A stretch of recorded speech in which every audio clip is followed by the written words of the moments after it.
Hey folks, today I want to talk to you about printing at home, specifically how to get the image on screen to match what actually comes out of your printer.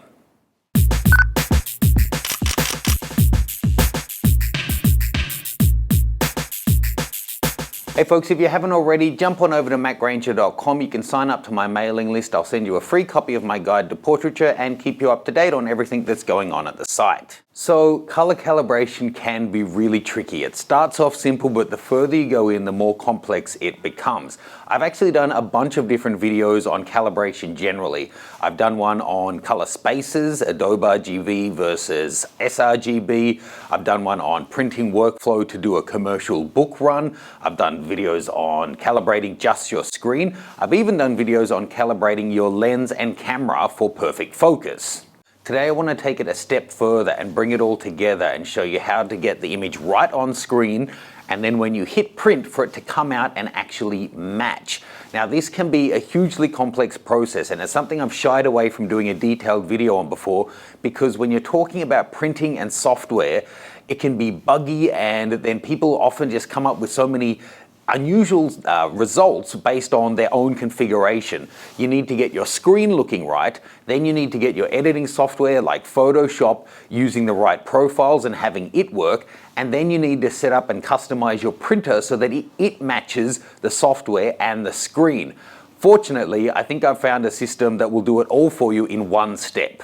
So if you've been watching for a while, you would know that I use Eizo monitors. I've used them for years. In my experience, the color consistency and accuracy and the brightness consistency across the panel, it's just unmatched. And the build quality and a couple of other features they have in them, when I'm doing stuff for printing, I only want to be using Eizo screens. They're just fantastic. So where in the process you would know of decking out the studio, working out what equipment we're going to work with. So coming here, I reached out to Eizo in America, asked if I could get in a couple of models for us to test out for me and my videographer to see what's going to work for us moving forward. For the past 2 months, we've been using the 27-inch CS2730 and the 24-inch CG2420. They've been working out great, we're really enjoying them, but that's actually not the point of today's video. When we got them in, I found that both of those models are the latest generation, and they work specifically with this new software that Eizo has developed in partnership with Epson and with Canon called QCM, Quick Color Matching. And essentially, it's just a one-stop shop. You need to first off have your monitor calibrated. If you're using one like I am at the moment, the CG2420, it actually has its own little calibrator built in. So simple. You go into the menu, tell it to self-calibrate, or you can set up regular intervals.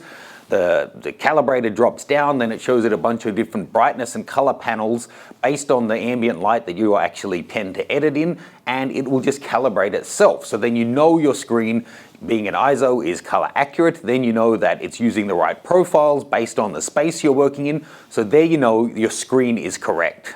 Next up, your printer. So I have to start out by thanking Canon, who sent me across a ProGraph 1000 as a loaner to test out this software. As I said, Epson and Eizo developed this software together.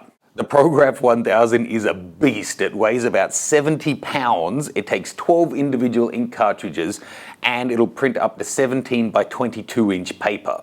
Next, all you really need to do is load the QCM software, open your image via it, it brings it into Photoshop for you, and then you print via the integrated module.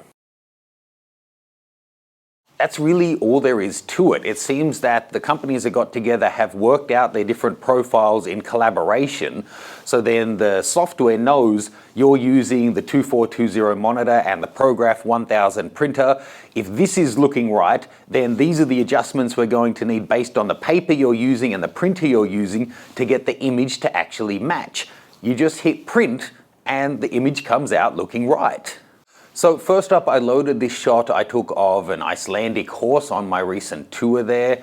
I'd already edited it, so I just brought it in, put it through the print module manager, it printed it out, and it matched. Next up, I loaded this shot of snow onsen monkeys from Japan that I took in 2016, printed it out, and it matched. Of course, it helps that the printer is so detailed and has all of those ink cartridges to have the color spectrum that actually works.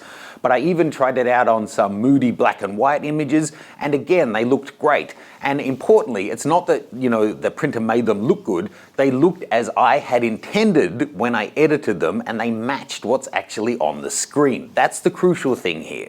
Look, to be honest, printing is, I wouldn't say it's a dying art, but it's not something everyone does. And even monitor calibration, whilst I think it's really important, it's not something that a lot of people see as being valuable.